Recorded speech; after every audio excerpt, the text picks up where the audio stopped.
JD Vance may not own a guitar, perhaps a banjo. He definitely has the eyeliner. And if this group of guys were a rock band, their name would be the Douchebags. This is the warning. Yesterday, JD Vance went for a walk. He walked towards Air Force Two, declaring soon it will be my plane. No, JD, it won't, and it never will be. And by the way, it's my airplane. It belongs to the American taxpayer. It's the property of the United States Air Force who runs it. You should have respect, JD, for America's military. You were a corporal in the Marine Corps. Today, you are a fascist who was a corporal. And former corporals who are fascists have done a lot of damage in the world, JD. But we'll leave that for another time.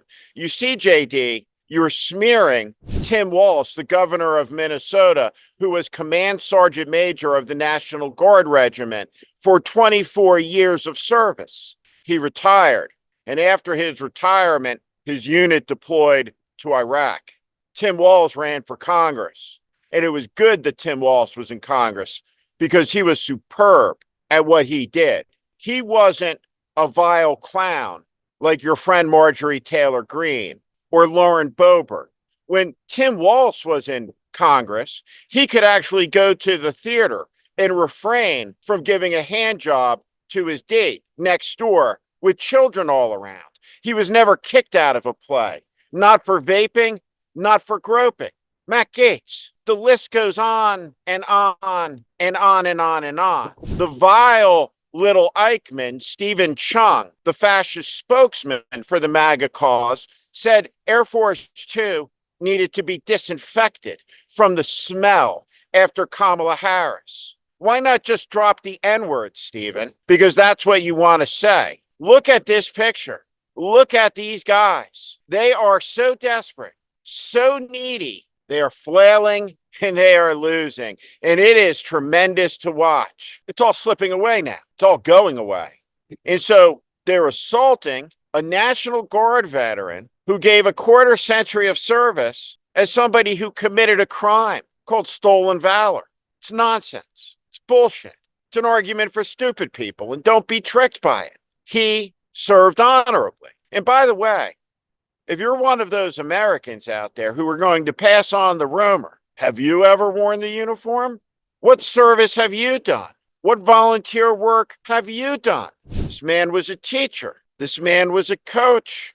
This man came from not very much except for values, American values. Raised in Nebraska, losing his father young. He's a good man. J.D. Vance is a bad one. He started a fake opioid charity. He's a hustler like Trump. Where is their vision for the country? It's all poison. It's all toxic crap nonstop. And it's going to get worse. It's going to get worse because the more the airplane spins, the harder you pull on the stick. And J.D. Vance has got a grip on that stick like I can't describe because he's panicked. He's losing. It's all coming down. Governor Walz talked about joy. Kamala Harris has infused joy into American politics with a brilliant smile that lights up a room, clear conviction, common sense, and she's surging in the polls. The American people, in poll after poll after poll, were screaming, saying, break this stalemate. We don't want it. We don't want the choice between Trump and Biden. And now that is dispensed with, they can focus on the second part. They don't want Trump. Get rid of him. The American people have that within our power. Let's exercise it.